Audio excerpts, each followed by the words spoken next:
আর এই পক্ষ চাইতেছে হলো ক্ষমতার লোভ। এর ক্ষমতার লোভ বলবো না, ক্ষমতা সবাই চাই। আমার কালকে চাল কিনতে হইব, আরেকজনের তো চাল কিনতে হবে না, চাল দিয়ে যাব।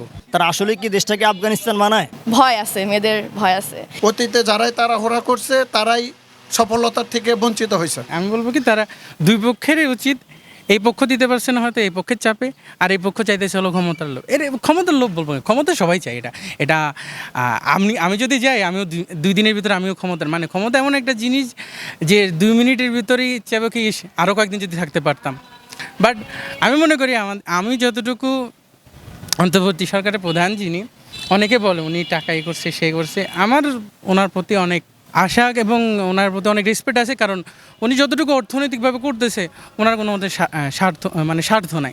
দেশে 20 কোটি মানুষ, 1 কোটি মানুষ ঘুমায় আর খায়, আর 19 কোটি মানুষ শ্রম দেয়। আপনি সব করে হালাইছেন, কোন জায়গায় কী করবেন? আপনার আগে মাথারে করেন, ওয়াশ করেন, তারপরে মানুষেরও আই ওয়াশ করেন, যে না কল্যাণ করতে হবে ওখানে। আপনি কল্যাণ করলে নিজের যদি পকেটে পড়েন তাইলে কল্যাণ আশা করা যায় না। এইটা রাজনীতিবিদের কথা, আমার কথা আমি বলতে পারি না। কারণ কি বলতে পারি না? আমি তো রাজনীতি করি না। আমি কমু যেটা সঠিক, কারণ আমার কালকে চাল কিনতে হইব, আরেকজনের তো চাল কিনতে হবে না, চাল দিয়ে যাব। আমরা তো ড্রাইভিং করি, আমরা তো দেখি যে সারগো চাল দিয়া যায়, আর আমগো তো চাল কিনতে হয়। সাররা তো চাইলের হিসাব বুঝে না, আর তো কিনতে হয় না। অর্থাৎ যে যেই পার্টি করুক, যে যে ই করুক, সে তার নিয়ন্ত্রণে আনুক যে না আমি মানুষের কল্যাণ করে দিব। আমি তো ইংলিশ মিডিয়ামে পড়ি, তো আমার আহামরি কোনো পরিবর্তন হয় নাই। কারণ আমার যা ইংলিশ মিডিয়ামের সিলেবাস IGCSE রিলেটেড, ব্রিটিশের।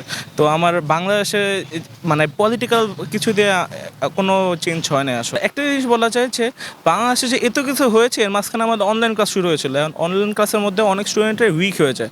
তো এইগুলোর মধ্যে যে ক্লাস ঠিকমতো হয় না, সেটার জন্য অনেকে একটু পিছিয়ে যেতে পারে। কিন্তু এবার দিয়ে পলিটিক্স নিয়ে ওরকম সমস্যা হয় না। নির্বাচন আপনার পিসফুলিও করা যায়, মানে মারামারি কাটাকাটি ছাড়া নর্মালি। কিন্তু এইগুলোর জন্য যদি বাকিদের পড়াশোনায় সমস্যা না হয়, যেমন যারা স্কুলে যাচ্ছে স্কুলে যাবে, ভার্সিটি যাচ্ছে ভার্সিটি যাবে, যারা নির্বাচন যেতে নির্বাচন যাবে, তাদের ইচ্ছা মতো।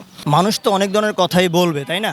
মানুষের মন্তব্য থাকবে, কিন্তু বিষয়টা হচ্ছে গিয়ে আগে আমরা 5 বছর তাদেরকে দিয়ে দেখি তারা আসলে কি দেশটাকে আফগানিস্তান বানায়, নারীদের অধিকার কিভাবে ক্ষুণ্ণ করে, বা সেটা আমরা দেখব। আমরা 5 বছর তাদেরকে দিয়ে দেখতে পারি তারা কিভাবে দেশটা চালায়। তারপর না হয় আমরা জনগণ সিদ্ধান্ত নিব পরবর্তীতে আমরা কাদেরকে ভোট দিব বা কারা ভালো মন্দ, এটা আমরা বিবেচনা করতে পারবো। আমার মতে তাদেরকে 5 বছরের জন্য সুযোগ দেওয়া উচিত। করাপশন যাতে কমায় এটাই চাই। এত করাপ্টের এই কান্ট্রি, করাপশন যাতে কমানো হয়। পুলিশ অ্যান্ড অল ফ্যামিলি দিয়ে প্রবলেম হয়েছে, বাট নিজে না। বাট টিজিং, এই যে রাস্তায় বার হলে টিজিং, এটা নিয়ে যদি এখন ধরেন জামাতি আসলো, আমাদের রাইটস যে ঠিক থাকবে মেয়েদের, এটার কি গ্যারান্টি আছে? আমাদের দেশ যে আফগানিস্তানের মতো হয়ে যাবেন, এটার কি গ্যারান্টি আছে? ভয় আছে, মেয়েদের ভয় আছে। এটাই চাই যে আমাদের রাইটস যাতে ঠিক থাকে, আমরা যাতে সেফ ফিল করতে পারি। বাসা থেকে বাইরে হলে মা বোন আমাদের সিবলিংসরা বের হয়, যাতে ওরা সেফ ফিল করতে পারে। আপনি আস্তে ধীরে করলেই সফলতাটা ভালো হবে। আমরা যদি এখন তাড়াহুড়া করি, অতীত যেভাবে আমরা দেখছি, অতীতে যারাই তাড়াহুড়া করছে তারাই সফলতার থেকে বঞ্চিত হয়েছে, সফলতা বেশি পায় নাই। তা ডাক্তার ইউনূস সাহেব আমাদের দেশের দায়িত্বে বর্তমান অবস্থাতে আছেন। তা আমি মনে করি যে উনি দীর্ঘ সময় নিয়েই এটা সংস্কার করেই নির্বাচন দিক, সেটা যে দল আসুক, সেটা আমাদের কোনো সমস্যা নয়।